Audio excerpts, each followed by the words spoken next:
Beneath the cacophony of honking rickshaws, the hum of bustling markets, and the rhythmic chants of temple bells, there exists a silence so profound it could swallow the universe.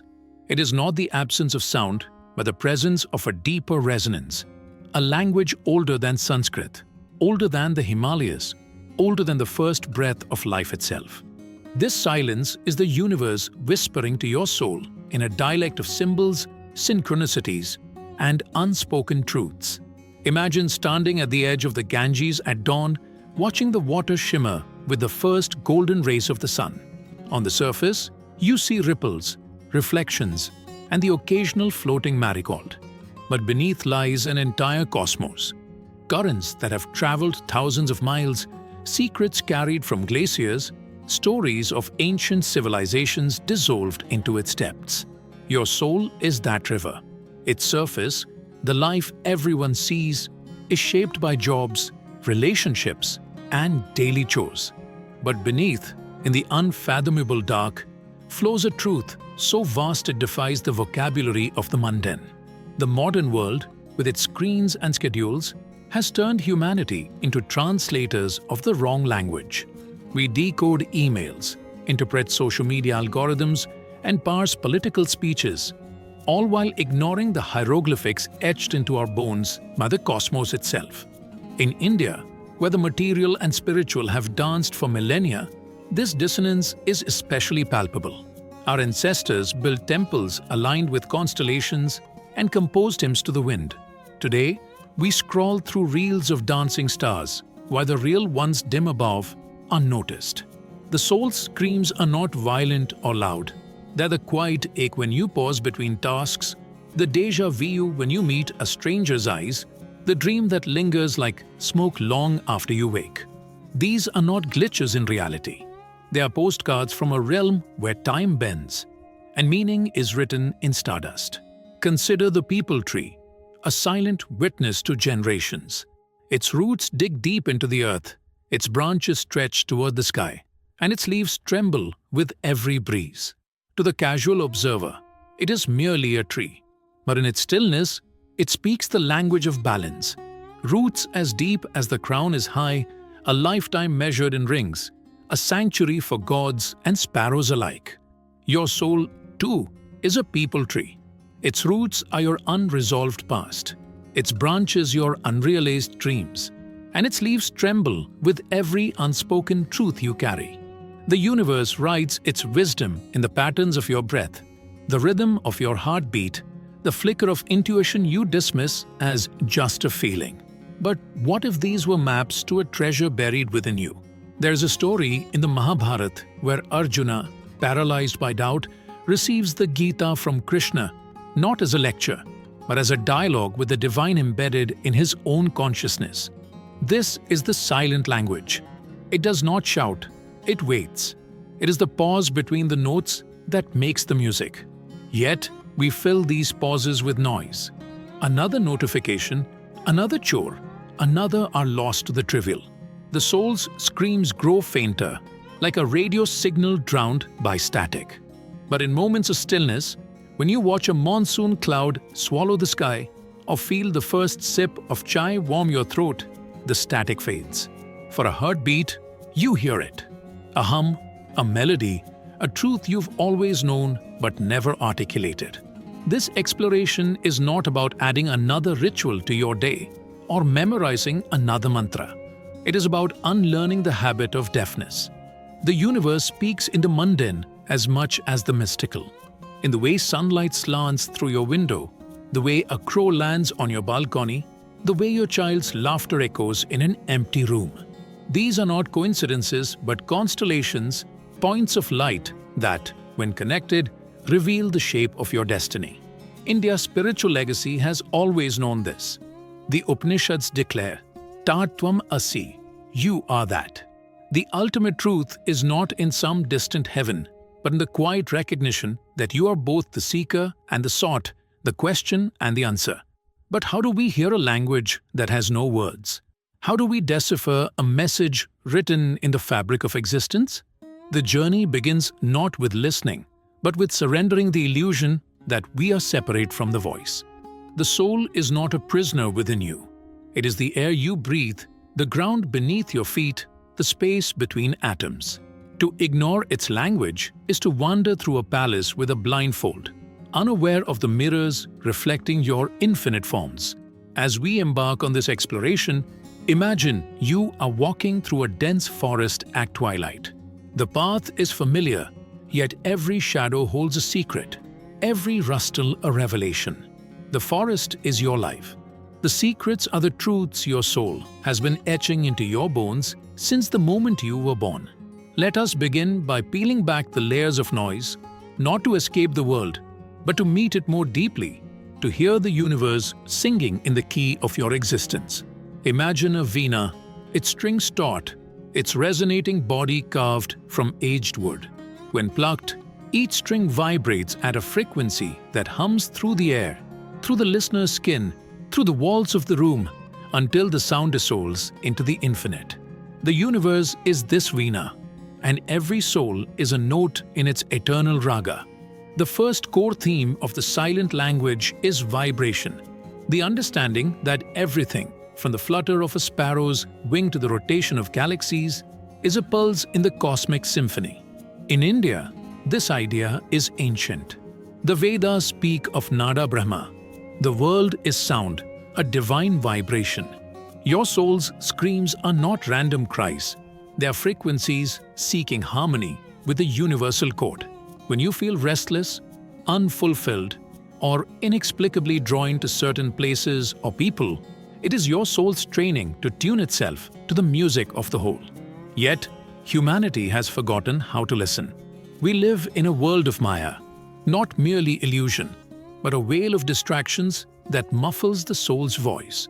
This is the second theme, the illusion of separation. Just as a wave forgets it is the ocean, we forget we are expressions of the cosmos. Modern life amplifies this forgetfulness. In Indian cities, where skyscrapers eclipse temple towers and traffic drowns out temple bells, the illusion thickens. We see ourselves as isolated individuals competing for jobs, likes, and validation, unaware that the soul perceives a deeper truth. We are threads in a vast, living tapestry. A farmer in Punjab sowing seeds, a software engineer in Bangalore debugging code, a grandmother in Varanasi whispering prayers, all are instruments in the same orchestra, playing notes that ripple across time and space. The third theme is synchronicity, the universe's way of winking at us. A butterfly lands on your windowsill the moment you recall a childhood memory. You stumble upon a book that answers a question you've carried for years. In India, these are often dismissed as karma or bhagya, but they're more than fate. They're the silent language rearranging reality to mirror your inner state. Consider the lotus. It roots in mud, rises through murky water, and blooms untouched by the filth. Similarly, synchronicities are the universe's way of saying, look how you've grown. Look how the mud of your struggles has become the foundation of your bloom. Beneath these themes lies the fourth pillar, the paradox of time. Linear time, minutes, deadlines, birthdays, is a construct the soul does not recognize. In the silent language, time is fluid, a river where past, present, and future swirl into one. Indian festivals embody this. During Diwali, we light lamps to honor Rama's return, a story millennia old. Yet when the diyas flicker, the past ignites the present. When a mother sings a lullaby her grandmother sang, she bends time. Your soul knows this. Its screams often surface as nostalgia, déjà vu, or longing for a future that feels just out of reach. These are not whims. They are clues that you are meant to dance with time, not chase it. The fifth theme is the sacredness of attention. Every tradition in India, from Ayurveda to classical dance, teaches that energy follows focus. What you pay attention to becomes your world. A potter shapes clay with his hands, but it is his unwavering attention that turns earth into art. Similarly, the silent language amplifies what you truly value. Scroll mindlessly through social media, and the soul's whispers drown in the noise.